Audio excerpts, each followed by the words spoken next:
Olá a todas e a todos que acompanham aqui o congresso do Instituto de Direito Constitucional, liderado pelo professor Zumar Fachin. É um prazer muito grande poder falar com todos vocês nesse congresso que se adapta às novas tendências que existem da comunicação. Então é um prazer muito grande.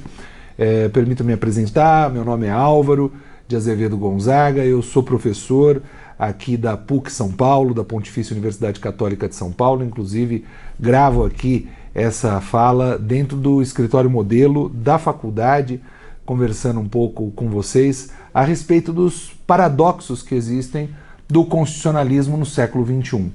Eu gostaria de fazer uma problematização e uma provocação, inclusive na saudação, para todos que acompanham. Muitos aqui podem se identificar em alguma situação, inclusive eu, e faço aqui então a minha saudação. Quero saudar a todos, inclusive aqueles que dizem que o Brasil é o país da impunidade, mas não observam que o nosso país é uma das maiores populações carcerárias do mundo. Saúdo a todos, inclusive aos mais de 90% que consideram um absurdo a corrupção e aos mais de 70% que praticariam tais atos se tivessem condições. Saúdo a todos, inclusive os 98% que não acreditam no racismo no Brasil, mas que reconhecem 97% da população como racista. Quero saudar a todos, aos que acreditam que o direito é um instrumento de vingança e não de justiça. Saúdo aos que entraram na faculdade de justiça e sairão da faculdade de direito. Aos que cada vez são oprimidos e acreditam que a melhor maneira de resolver as coisas é oprimindo os outros. Aos que acreditam que crime é traficar drogas, mas não sonegar impostos ou fazer gatunete. Aos homofóbicos que muitas vezes sublimam sentires no signo da violência. Saúdo às mulheres, vítimas da violência doméstica no país do patriarcalismo. Aos paradoxais, que acreditam que basta publicar no Facebook ou no Instagram, mas não curtem nem compartilham essas experiências nas ruas, no dia a dia. Aos que vivem no Brasil, 7ª economia do mundo e 89ª em índice de desenvolvimento humano. Aos que comparam o Brasil com a Europa, mas não querem adotar as medidas sociais europeias. Aos que comparam o Brasil com os Estados Unidos, mas buscam saúde pública de qualidade. Aos que defendem a pena de morte, em um país que condena a pena de vida.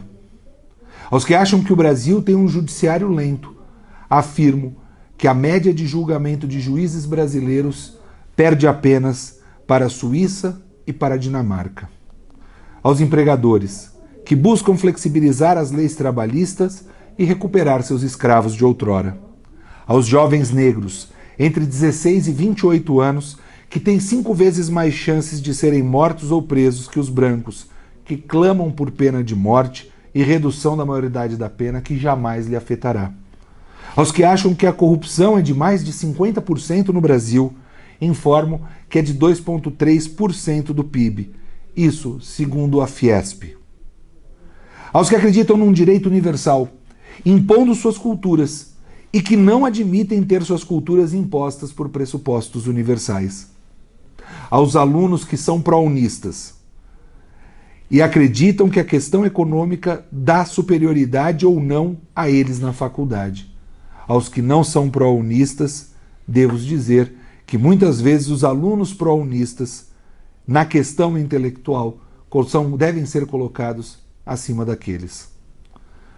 Aos que são consumidos pelo consumismo, ao pobre de direita, ao rico de esquerda, ao iludido produtor que acredita ser da elite, ao elitista que produz falsos sonhos com planos de marketing perfeito. Saúdo aos que acreditam que a esquerda e a direita é apenas uma direção de carro, quando muitas vezes é uma decisão política da vida, da condição humana. Saúdo aos residentes no Brasil. Saúdo todos os seres humanos que aqui estão, sempre revestidos de adjetivos implícitos, porém externados no cotidiano.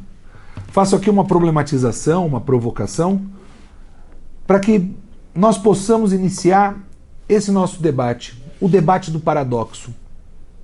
Onde nós vivemos, onde nós somos postos. Por que nós podemos afirmar que vivemos um paradoxo no constitucionalismo do século XXI? E aqui é preciso fazer algumas observações. Em primeiro lugar, o país que nós estamos inseridos. Nós estamos inseridos num país que tem muito mais história não constitucional do que constitucional. Uma história muito mais escravagista do que não escravagista. Uma história muito mais narrada numa determinada perspectiva e esquecida em outra. Analisemos. O Brasil teve 324 anos de história sem Constituição e 190 e tantos anos com Constituição. O Brasil passou 388 anos como um país escravagista, 315 anos como colônia. E me parece que as pessoas elas subtraem isso da história e acreditam que isso é algo que sempre existiu. A República, a democracia, a própria Constituição. A Constituição é reflexo daquilo que a sociedade vive hoje. E hoje talvez a sociedade ela passe por um processo de anestesiamento, ela passe por um processo de profunda mudança. A sociedade ela passa por uma profunda mudança, mas qual que é o problema? O problema são as bases teóricas que fundamentam essa mudança. A sociedade talvez não tenha uma base teórica, inclusive de mudança, ou uma justificativa para isso. Tento me fazer mais claro. Se nós analisarmos na história da humanidade, existirá sempre uma preocupação de um elemento identificador unitário, ou seja, uma unidade, seja na natureza, seja nos deuses, seja em Deus, seja na razão, seja na ciência, seja na pessoa humana. Quando se perde a ideia de unidade, os paradoxos vão começar a surgir. E vão começar a surgir pelo relativismo. Você vai começar a relativizar. Ah, mas isso daqui pode ser assim, aquilo lá pode ser assado, e você começa a ter problemas. E nos dias de hoje, nós vivemos os mais variados paradoxos. O primeiro paradoxo é o paradoxo ético. O paradoxo ético do brasileiro é exatamente o brasileiro que se manifesta contrário à corrupção, o que de fato é algo que as pessoas sim devem ser contrárias, em especial na perspectiva ética. Eu tenho que ser contrário à corrupção. Mais de 94% das pessoas são contrárias à corrupção. Mas quando perguntadas se tivessem a possibilidade de se corromper, elas narram que sim, se corromperiam. Então, mais de 70% das pessoas, fora os envergonhados que não quiseram admitir que se corromperiam. Qual que é a ética do brasileiro? Por definição, ética consiste no conjunto de valores morais de um determinado grupo social. Conjunto de valores morais de um determinado grupo social. Qual que é o valor moral que nós temos no nosso país? O do combate à corrupção. Perfeito. Agora, a pessoa se declarar impotência corrupta faz dela um defensor que combate a corrupção? De maneira nenhuma. Perceba, o corrupto não pode combater a corrupção, ainda que um corrupto em potência. Um corrupto em potência não pode defender o combate à corrupção na expectativa de que se um dia ele estiver no poder, ele praticará tais atos. Isso é muito paradoxal. Aqui está posto o paradoxo. Quem é o brasileiro? O Sérgio Buarque de Holanda que vai falar do brasileiro cordato. O brasileiro ele é uma pessoa muito cordata, mas ele também é violento. O Brasil é violento. A violência no Brasil é algo que é uma marca. E a gente não pode fechar os olhos para isso. Fecha o olho, o mundo não existe? Não. O mundo continua existindo. A violência continua se desdobrando. Não resta dúvida. Existem alguns elementos que precisam ser postos na mesa. Veja só, o direito penal ele existe para regular exatamente o quê? As condutas que não são esperadas por uma sociedade. Aliás, Platão, quando abre o livro do direito criminal na sua obra As Leis, vai dizer isso. Me envergonha ter que falar a respeito do direito criminal. E exatamente porque Platão, mundo das ideias, platônico e tudo mais, mas Platão ele vai se sentir constrangido por dizer o quê? É imaginar uma conduta inadequada humana. Então o direito penal ele vem aqui para regular isso. Perfeito? Muito bem. Existem instrumentos do direito penal que regulam determinadas situações. Vimos aí há algum tempo, uma situação em que um sujeito foi sequestrar um ônibus na Ponte Rio-Niterói. E ali, o policial, cumprindo com o seu dever, agiu com legítima defesa. Não há dúvida se a arma era de brinquedo ou não, ele tinha gasolina, ameaçou queimar as pessoas, não se é possível fazer uma avaliação à distância se aquela arma é de brinquedo ou não. E ainda que fosse de brinquedo, o risco ali existia. Se fosse de brinquedo, há que se argumentar se é uma legítima defesa putativa, se não, uma legítima defesa real, mas o fato de ter a gasolina coloca a legítima defesa real. Ninguém tem dúvida disso. Ele deveria ser, portanto, abatido, ele deveria ser alvejado em detrimento daquelas pessoas que se encontravam no ônibus? Não tenho a menor dúvida. Não tenho a menor dúvida. Agora, existe uma questão da natureza humana. Porque o direito, ele não é necessariamente sinônimo da moral. E quando você verifica pessoas comemorando morte de qualquer pessoa, seja ela quem for, a moralidade dessas pessoas já passa por um processo de flacidez. Quem comemora a morte, seja de quem for, seja como for, comemore a morte porque essa pessoa praticou um crime, porque essa pessoa tem uma determinada filiação política, porque essa pessoa tem uma posição absolutamente dissonante daquilo que você pensa. Então, hoje o Brasil passa por um momento de polarização e paradoxos, também no campo da política. A política, ela é posta no campo do paradoxo.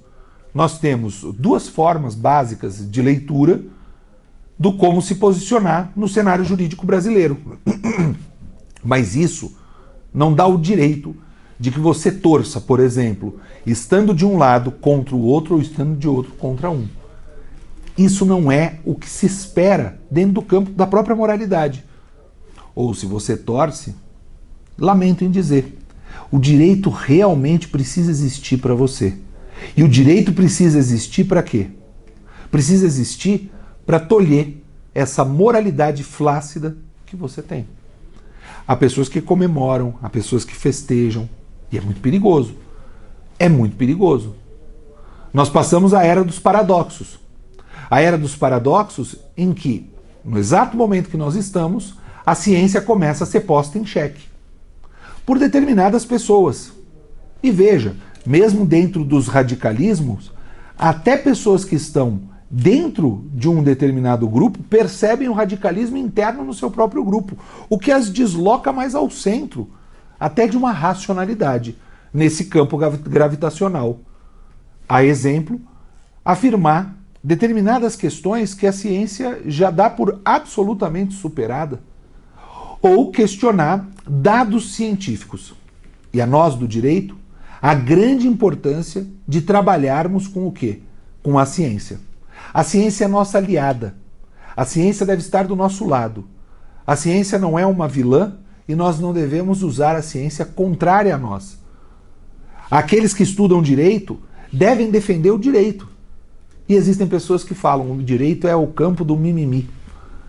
Eu estou aqui fazendo muito mais um testemunho para estimular que se estude, que se aprenda, que se compreenda, ainda que se discorde. Mas é muito importante o estudo.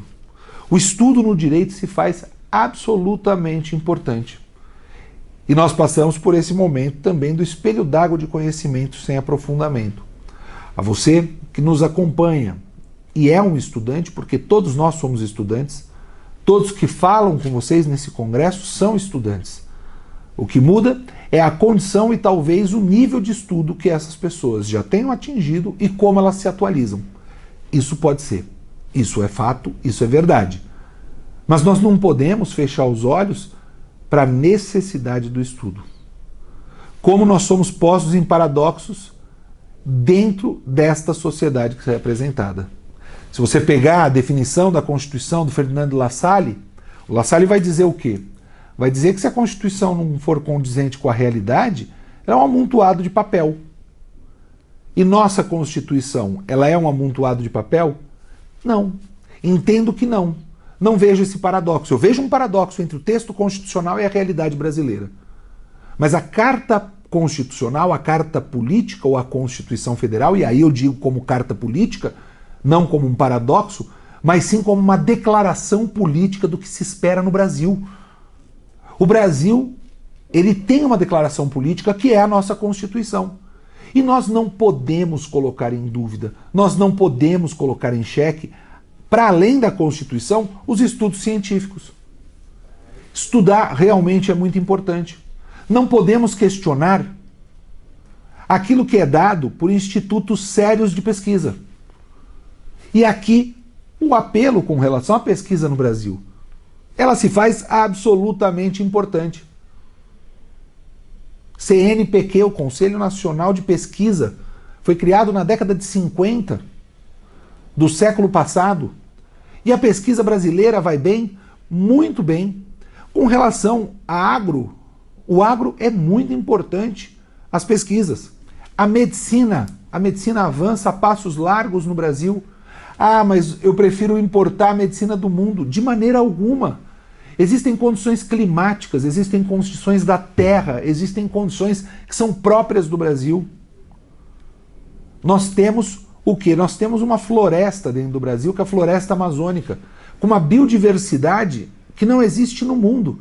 Mas não existe no mundo também com doenças. Com doenças que prejudicam a saúde das pessoas. E aí nós precisamos ter isso na nossa métrica.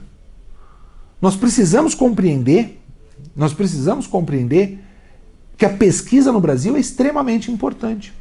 As pesquisas de direito constitucional, tanto mais importantes. E nós precisamos regulamentar todas aquelas leis que não são normas, na verdade, leis não, normas, que não têm eficácia plena. Normas de eficácia plena entram em vigor imediatamente. Mas a Constituição declara determinados dispositivos que precisam entrar em vigor, mas não entram porque aguardam o quê? Regulamentação. Você tem a norma de eficácia plena, contida e limitada. Existe uma norma que aguarda a regulamentação. E essas normas, muitas vezes, são normas de direitos sociais, de garantias e conquistas importantes. Nós não podemos retroceder nos avanços sociais que a Constituição trouxe. Perceba, pesquisa não é uma questão ideológica. Pesquisa não é de direita ou de esquerda. Pesquisa é necessária. Até para que se entenda. Nós chegamos num avançado em que houve uma defesa de uma escola sem partido. E que parece que essa bandeira vem se esvaziando. Agora, escola sem partido não dizia abandonar as pesquisas e os estudos. Talvez a bandeira agora ela possa ser essa, pelo fim das pesquisas. E nós temos peculiaridades que existem no nosso país. Aliás, até uma brincadeira que as pessoas falam, a lei que não pega, que é a eficácia. Como explicar a eficácia no Brasil? É uma lei que não pega. Você tem leis que não pegam. Como explicar isso para determinados lugares do mundo? O mundo não consegue compreender isso. A Constituição ela carrega em si diversos paradoxos, mas ela também traz em si diversos ensinamentos. Se você pegar o artigo 5º da República Federativa Brasileira, da Constituição da República Federativa Brasileira, o artigo 5º diz que todos são iguais perante a lei, sem distinção de qualquer natureza. Se todos são iguais, não tem nenhum tipo de distinção. Garantindo-se aos brasileiros e estrangeiros a inviolabilidade do direito à vida, à liberdade, à igualdade. Portanto, todos são iguais, não tem distinção, eu garanto a igualdade. Inciso 1º, homens e mulheres são iguais. Deus, se todos são iguais, se não tem nenhum tipo de distinção, imagine só. Para que falar que homens e mulheres são iguais? Porque a nossa Constituição exige isso. Exige isso por uma questão histórica. Uma questão histórica que a Constituição de 88 é uma resposta a um momento pelo qual nós passamos no nosso país. Eu tenho um livro de Teoria Geral do Estado, que agora é encaminhado para a 8ª edição, junto com o professor Cláudio De Sico, em que lá nós assumimos uma posição histórica, dizendo que em 1964 houve um golpe. Ah, foi um movimento, foi uma revolução. 64 foi um golpe. Ah, eu discordo. Bom, em 68 não dá para dizer que não foi um golpe. Porque em 68 quebra-se a ordem institucional com um ato institucional número 5 de 13 de dezembro de 68. E esse ato institucional quebra a ordem democrática brasileira. Para quem não aceita 64, precisa aceitar 68. Ah, mas ameaça comunista, não me importa. Não é porque eu aponto um inimigo que me dá o direito de eu tolher o direito do voto da pessoa. Eu tolher o direito da participação política da pessoa. Portanto, houve um golpe. E isso é uma posição histórica necessária de se tomar. Mas nesse mesmo livro, no último capítulo, não há um posicionamento com relação à situação contemporânea brasileira. Por quê? Porque nós partimos dos elementos científicos jurídicos para poder justificar quando existe ou não um golpe. Porque o golpe pode ser justificado na perspectiva o quê? Política, na perspectiva jurídica, na perspectiva social, em diversas perspectivas. E para o direito, quando que se constrói uma TGE? TGE é Teoria Geral do Estado, mas o 30º capítulo desse livro, TGE é Teoria do Golpe de Estado. Quando se constrói essa TGE, essa Teoria do Golpe de Estado? Quando são desrespeitados dois princípios basilares do direito. O devido processo legal e o princípio da legalidade. Não observar o princípio da legalidade, não observar o devido processo legal, falindo um desses dois princípios, nós temos aqui uma quebra da ordem que está dada, da ordem institucionalizada. E, portanto, nós temos um golpe. Veja, eu trouxe um substrato teórico para que você possa pesquisar e com os elementos históricos e o que vivenciou, por exemplo, em 2016, se posicionar se tivemos ou não um golpe. Mas para além de dizer foi ou não foi, para além de se posicionar como professor, como doutrinador, porque eu não me apresentei a vocês e possivelmente meu currículo vai ser apresentado, mas eu sou professor livre-docente em Filosofia do Direito e Política aqui pela PUC São Paulo. Ao invés de me posicionar, o que de fato eu posso até fazer, eu venho trazer uma provocação para que a partir desses elementos você construa a sua análise. E construa uma análise científica. Não negue a ciência. O paradoxo do século XXI, o paradoxo do que nós temos hoje, é a negação da ciência. Muitas vezes, pela planificação que as redes sociais trazem. E o rebaixamento reflexivo que as pessoas têm. Subtraindo a capacidade de reflexão e transformando elas apenas em rim, pulmão, fígado, coração. E o pior, o Estado criando uma política, uma thanatos política, dizendo inclusive como você vai morrer, como você vai morrer e como você deve viver. Quando, na verdade, a liberdade ela não está em votar obrigatoriamente ou não. A liberdade está em você definir como será a sua vida. Mas certo é que a Constituição narra que sua vida deve ser digna. Isso não resta dúvida. Fica aqui os meus cumprimentos a todos os organizadores desse evento, em especial ao professor e meu amigo Zulmar Fachin, dizer da satisfação de poder trazer a vocês reflexões, porque o homem imita, repete e reflete. O imitar e repetir qualquer homem pode fazer, qualquer ser humano pode fazer. Agora, refletir, isso é um ato genuíno daquele que pesquisa, daquele que pensa, daquele que produz. E é isso que eu venho aqui pedir a vocês. Ainda que não seja um texto científico, que você tenha a sua profusão de ideias. Tá bem? Meu muito obrigado. Tenham, então, um ótimo dia, grandes palestras, grandes encontros, e que eu fico aqui à disposição nas minhas mídias sociais, se quiser me adicionar, no portal de autoajuda da humanidade, como eu disse, para que a gente possa estabelecer mais algum tipo de diálogo, naturalmente, na plenitude das mídias sociais, @alvaroetica. Meu muito obrigado e até a próxima.